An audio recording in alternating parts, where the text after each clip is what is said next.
Welding shop 1 దగ్గర ఒక sudden explosion liquid molten steel ని పట్టుకుని ఒక బకెట్ లాంటిది ఉంటుంది దాని ల్యాడర్లో అది బ్లాస్ట్ అయింది.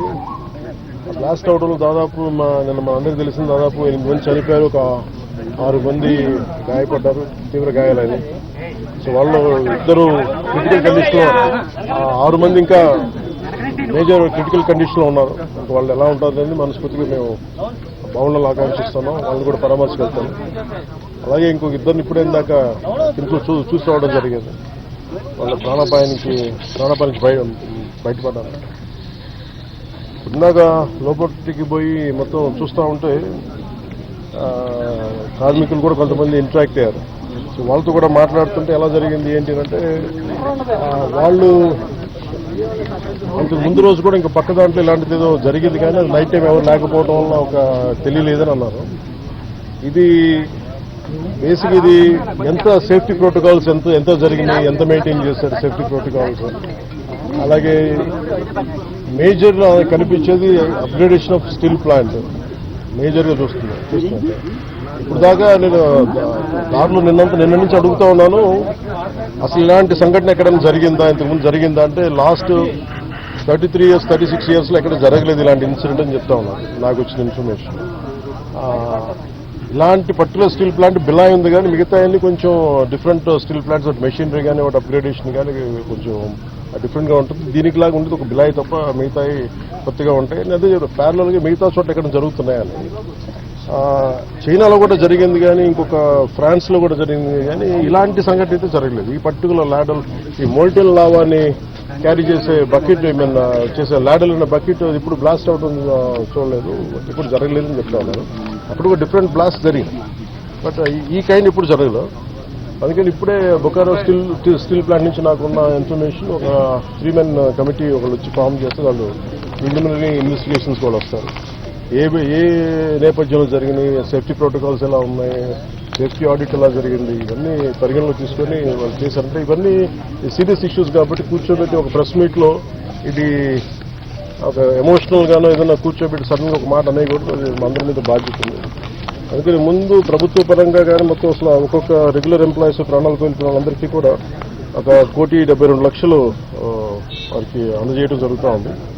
అలాగే కాంట్రాక్ట్ ఎంప్లాయీస్ కి 45.75 లక్షలు, అలాగే వాళ్ళ ఎంటైటిల్డ్ టర్మినల్ బెనిఫిట్ తో పాటు మరణించిన వారి కుటుంబానికి 5 లక్షలు ఎక్స్గ్రేషియా, మరణించిన వారి కుటుంబ సభ్యులకు ఒక్కొక్కరికి ఉద్యోగం, సివియర్గా ఇంజూరీ అయిన వారికి 10 లక్షలు, అలాగే ట్రీట్మెంట్లో అయ్యే ఖర్చు మొత్తం రాష్ట్రీయ ఇస్పాట్ నిగమ్ లిమిటెడ్ వారు భరిస్తారు. అలాగే స్టీల్ ప్లాంట్ ఉద్యోగుల పిల్లల చదువులు ఏ విధంగా అయితే కొనసాగుతున్నాయో అదేవిధంగా మరణించిన వారి పిల్లలకు కూడా అది వర్తిస్తుంది. వారి చదువు అలాగే కంటిన్యూ అవుతుంది. మరణించిన వారి notional date of superannuation that means retirement ఏ రోజు వరకు అయితే ఉంటుందో అప్పుడు దాకా వారి కుటుంబ సభ్యులు స్టీల్ ప్లాంట్ క్వార్టర్స్లోనే ఉండొచ్చు. అలాగే ఎవరైతే కుటుంబ సభ్యులు స్టీల్ ప్లాంట్ టౌన్షిప్ బయట ఉన్నారో వారు కూడా ఇఫ్ దే డిజైర్ అంటే వాళ్ళు కోరుకుంటే ఆ స్టీల్ ప్లాంట్ క్వార్టర్స్లో కూడా వాళ్ళు కూడా ఉండొచ్చు. అలాగే ఇందాక నేను చెప్పినట్టుగా బొకారో స్టీల్ ప్లాంట్ నుంచి ఒక 3 men కమిటీని ఎంక్వైరీ జరుగుతూ ఉంది. అలాగే మరణించిన వారి కుటుంబాలకి ఆసుపత్రిలో ఉన్న వారికి అండగా నిలబడుతూ రాష్ట్ర ప్రభుత్వం కూడా వారికి పూర్తి సహాయ సహకారాలు అందిస్తాం. అంటే ఇవన్నీ అంటే ఒకటి స్టీల్ ప్లాంట్ మన ఇక్కడ ఆంధ్రప్రదేశ్లో ఇది ప్రైవేటీకరణ జరగకూడదని కోరుకున్న వాళ్ళను ముందుండి గత కొన్ని సంవత్సరాలుగా మేము ఇది మా కోరిక ఇది విశాఖ ఉక్కు ఆంధ్రుల హక్కు అని. అంటే మొన్న 32 మంది చనిపోతే దాంట్లో ఈవెన్ మన తెలంగాణలో కూడా 3 చనిపోయారు ఇది మన విశాఖ దానికోసం అప్పుడు ఉమ్మడి రాష్ట్రంలో. అందుకని ప్రైవేటీకరణ జరగకూడదు, ఇది మన రాష్ట్ర ప్రభుత్వం కింద ప్రభుత్వ స్టీల్ ప్లాంట్ కింద ఉండాలన్నది మా అందరి ఆకాంక్ష. అదేవిధంగా కేంద్ర ప్రభుత్వం ప్రధానమంత్రి గారి నాయకత్వంలో ఇది అలాగే కొనసాగిస్తున్నారు ఈ స్ఫూర్తిని. అది ఇప్పుడు మాకు ప్రిలిమినరీగా మేము చూస్తున్నప్పుడు అందరితో మాట్లాడుతున్నప్పుడు అనిపించింది some kind of upgradation is need. అలాగే క్యాప్టివ్ మైన్స్ ఉండాలి అంటే ఏ స్థాయిలో ఎందుకు జరగలేకపోతుంది అని అనడానికి అంటే ప్రభుత్వ పరిశ్రమలు కానీ ఎందుకు కాయలా పడుతున్నాయి, ఎందుకు వెనకబడుతున్నాయి అంటే ఒక్కో సర్టన్ మేనేజ్మెంట్ ఇష్యూస్ కావచ్చు, లేదంటే ఓవర్ ఎక్సెసివ్ లోడ్ ఏదైనా ఉందా, ఇవన్నీ ఎందుకంటే కూర్చోబెట్టి ఒక కోణంలో నుంచి ఒక దృక్కోణం నుంచి చూస్తే సరిపోదు. సో దీనికి సంబంధించి నేను ఇందాక మన సోదరులు మనోహర్ గారితో మాట్లాడుతూ ఏం చేద్దామంటే ఒక్కసారి నేను స్టీల్ ప్లాంట్ కార్మికుల అసలు ఏంటి మీరు స్టీల్ ప్లాంట్ గురించి మీ అభిప్రాయాలు ఏంటి, మీ సమస్యలు ఏంటి అనేది నేను ప్రత్యేకించి ఈ గొడవ కొంచెం వీళ్ళందరికీ మన మెడికల్ ట్రీట్మెంట్ అంతా ఈ కొన్ని రోజులు అయ్యాక ఖచ్చితంగా నేను నేనే కాల్ఫర్ చేస్తున్న ఒక మీటింగ్. ఒకసారి ఆ మీటింగ్లో మన విశాఖ స్టీల్ ప్లాంట్ కార్మికులు అసలు ఏ సమస్యలు ఉన్నాయి ఏంటి ఉన్నది నేను అందరినీ సావధానంగా వింటాం. అది ఒక రౌండ్ టేబుల్ అంటామా లేదంటే కూర్చోబెట్టేది వారి ఒక ఇంటరాక్షన్ కార్యక్రమం ఏ పేరు పెట్టినా కానీ దానికి నేను ఖచ్చితంగా నేను ఒక్కసారి ఆ మీటింగ్ నేనే ఆధ్వర్యం నేను ఆర్గనైజ్ చేసి ఒకసారి అందరికీ వింటాను. ఈలోపు మనందరం చేయగలిగేది పోయిన ప్రాణాలకి ఎంత విలువ ఇచ్చినా కానీ తిరిగి తీసుకురాలని వారి కుటుంబ సభ్యులకి నా ప్రగాఢ సానుభూతిని తెలియజేస్తూ రాష్ట్ర ప్రభుత్వం ఎప్పుడు సహాయ సహకారాలు అందిస్తూ ఉంటారు. స్టీల్ ప్లాంట్ ఇలాంటి భవిష్యత్తులో ఇలాంటి పునరావృతం కాకుండా ఉండాలి అనేది మా అందరి ఆకాంక్ష. కాకపోతే ఇది మేము ఒక బలమైన పాలసీలు చేయగలం కానీ నేను ముందు నుంచి పరవాడ కానీ వైజాగ్ చుట్టుపక్కల ప్రాంతాలు అనకాపల్లిలో కానీ ప్రతి 5-6 నెలలకి ఒక 8 నెలలకు ర్యాండమ్ గా ఒక సంవత్సరానికి 2 సార్లు ఏదో ఒక చోట ఇలాంటి సంఘటనలు జరుగుతూ ఉన్నాయి. ఇది కొంచెం అలామింగ్ గా ఉంది నాకు. నేను ప్రత్యేకించి ఏం చెప్తున్నానంటే అసలు యాజమాన్యాలు సేఫ్టీ ఆడిట్ ఎంతవరకు చేస్తున్నాయి, అలాగే రాష్ట్ర ప్రభుత్వం నుంచి దీన్ని పర్యవేక్షణ చేయాల్సిన అధికార యంత్రాంగం ఎలా ఉంది, ఇండస్ట్రియల్ చీఫ్ ఇన్స్పెక్టర్ ఆయన ఏ స్థాయిలో ఉన్నారు, ఒకవేళ చిన్న లోపాలు ఏదైనా ఉంటే వాళ్ళకి కూర్చోబెట్టి పంపించారా, ఒకవేళ సపోజ్ ఏదైనా వైలేషన్స్ ఏమైనా ఉంటే వైలేషన్స్ ని మీరు రిపోర్ట్ చేశారా, లేదంటే వాళ్ళు దాని మీద యాక్షన్ తీసుకోలేదు, ఇవన్నీ కూడా జరగాలి.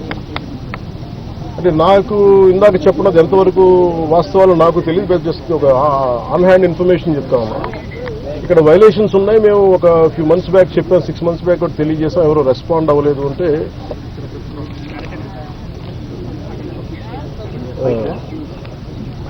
మాకు ఏమనిపించిందంటే ఆన్ ఫేస్ వాల్యూ తీసుకోలేము ఇవన్నీ.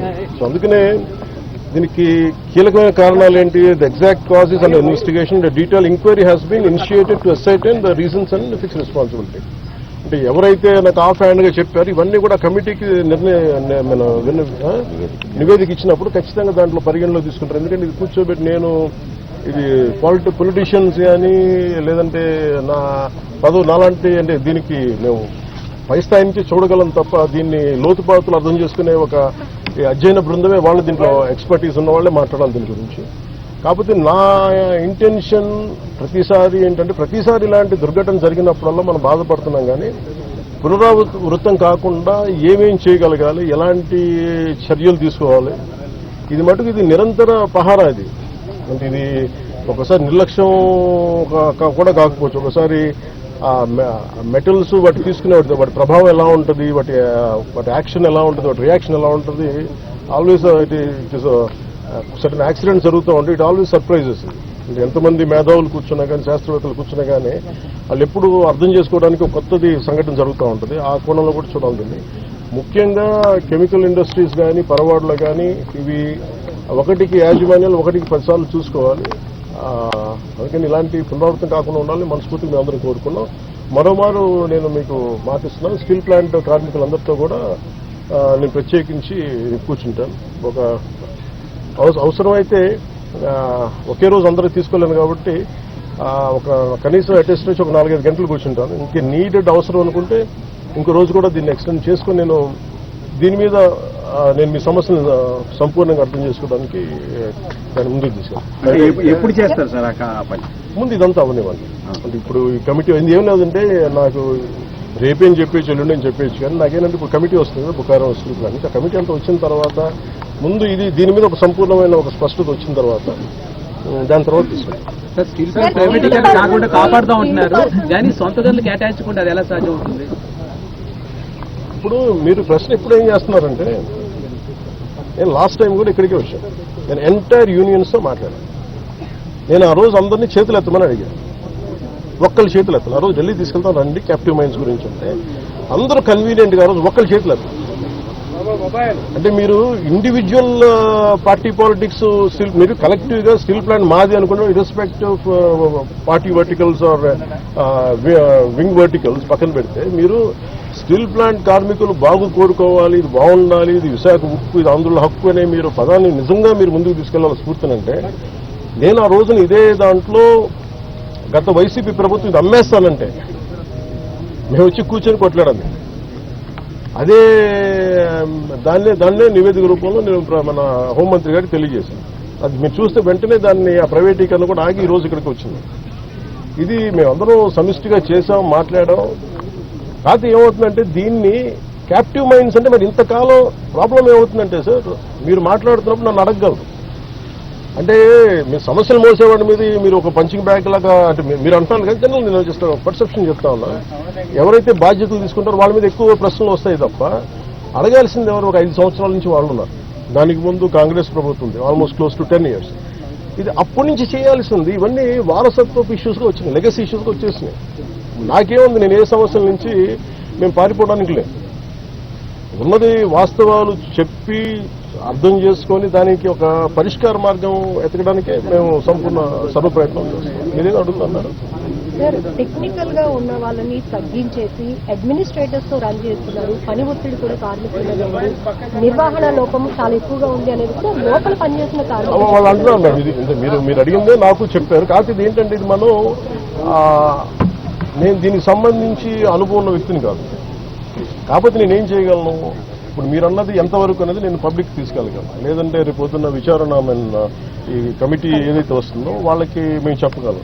నేను అందుకే అంటాను, వన్స్ వీళ్ళందరూ ఆ కమిటీ తీసుకున్న తర్వాత నేను ఒకసారి కార్మికులతో ఇంటరాక్ట్ అయ్యాను అనుకోండి, ఏమైపోతుంది ఇప్పుడు మాట్లాడాలంటే అందరూ ఒకేసారి మీద పడిపోతే కాదు, చాలా ప్రశాంతంగా కూర్చొని చాలా నిబద్ధతతో చేయాల్సిన మీటింగ్. సో అది నిజంగా మీరు చెప్పింది కూడా పరిగణలో తీసుకొని వాటితో మాట్లాడతారు. ఉరికలా లాంటి స్టీల్ చాలా వరకు దేశంలో చాలా స్టీల్ ప్లాంట్ ఉన్నాయి, ఎక్కడా లేనంతగా ఇక్కడ ఈ ప్రాంతంలో ఈ స్టీల్ ప్లాంట్లో ప్రమాదాలు జరుగుతున్నాయనేది కార్మిక నేతలు చెప్తున్న కార్మికులు కూడా ఆందోళన. దీన్ని ఎలా చూడొచ్చు మీరు ఏమంటారు? నేను స్టీల్ ప్లాంట్ కార్మికులు మీరు సంఘాలు ఉన్నాయి కదండి, సంఘాలు ఉన్నప్పుడు మీరు కూర్చోబెట్టి వీళ్ళు ఒక్కొక్క ప్రభుత్వం వచ్చినప్పుడు ఒకవేళ బిహేవ్ చేస్తాయి సంఘాలు. నాకు ఇబ్బంది ఏముందంటే సంఘాలు అనేవి ఇర్రెస్పెక్టివ్ ఆఫ్ ఏ ప్రభుత్వం వచ్చింది ఏ ప్రభుత్వం పోయింది అనే కంటే కూడా సంఘం కార్మికుల సంక్షేమం కోసం ఇర్రెస్పెక్టివ్ ఆఫ్ మనం ఎవరు బాగా చేయగలం అని ఆలోచించాలి తప్ప మీరు వైసీపీ వచ్చినప్పుడు కాంప్రమైజ్ అయిపోయి వైసీపీ వచ్చినప్పుడు ఈ స్థలాలని మనం ప్రైవేటీకరణ చేసేద్దాం వాళ్ళతో కుంభకి ఇవి నేను వాస్తవంగా చెప్పగలను. ఆ రోజు నేను కూర్చున్నప్పుడు ఎందుకు ఇంత బలంగా మాట్లాడగలంటే ఆ రోజు నేనే నోరు తెరిచి అడిగితే ఒక్కరు చేయొచ్చు. సో అందుకని మొదటి రక్షణ కవచం ఎవరు? సంఘాలు ఈ పొలిటికలైజేషన్లోనో లేదంటే మన పార్టీ రాజకీయాల్లో పడిపోయి నిజంగా కార్మికుల సంక్షేమం ఎంతవరకు ముందుకు తీసుకెళ్లారు అనేది కూడా నాకు వాళ్ళతో కూర్చొని నేను మాట్లాడతాను సార్. నేను I don't try to shy away sir. ఇప్పుడు కనీసం సార్ మేనేజ్మెంట్ కూడా ఇంటర్నల్ ట్రాన్స్ఫర్ చేస్తుంది. అసలు సంబంధం లేనటువంటి డిపార్ట్మెంట్ ని డిప్లాయ్ చేయడం వల్ల ఈ ప్రమాదం జరిగిందనేది, చనిపోయినటువంటి వాళ్ళలో కూడా అట్లాంటి వ్యక్తి ఒకరు ఉన్నారనేది ఇప్పుడు కార్మికులు చెప్తున్నటువంటి మాట. అంటే ఇప్పుడు స్టీల్ ప్లాంట్ యాజమాన్యం కూడా ఈ ఎంప్లాయీస్ విషయంలో కొంత అలసత్వం వహిస్తుందనేది ప్రధానమైనటువంటి విమర్శ.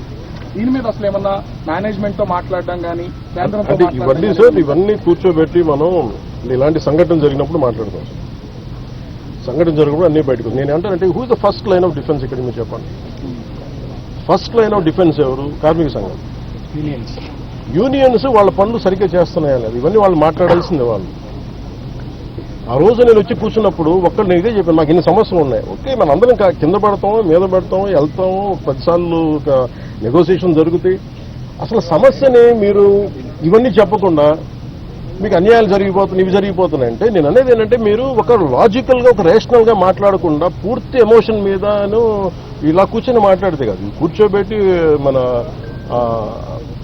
లాగ్ బుక్స్ తీసుకోవాలి, ఏమేం జరిగినాయి, నిజంగా మీరు చెప్పినట్టుగా అడ్మినిస్ట్రేటివ్ జాబ్ని పెంచి స్కిల్డ్ లేబర్ని లేకుండా చేస్తారు. ఇవన్నీ ఏంటంటే మనం ఆఫ్ ది హ్యాండ్ ఇలాగా మనం కూర్చొని ఇది మీడియా ట్రయల్ కాదు, లేదంటే సోషల్ మీడియా ట్రయల్ కాదు. It should be a very deep investigative approach with committee of experts has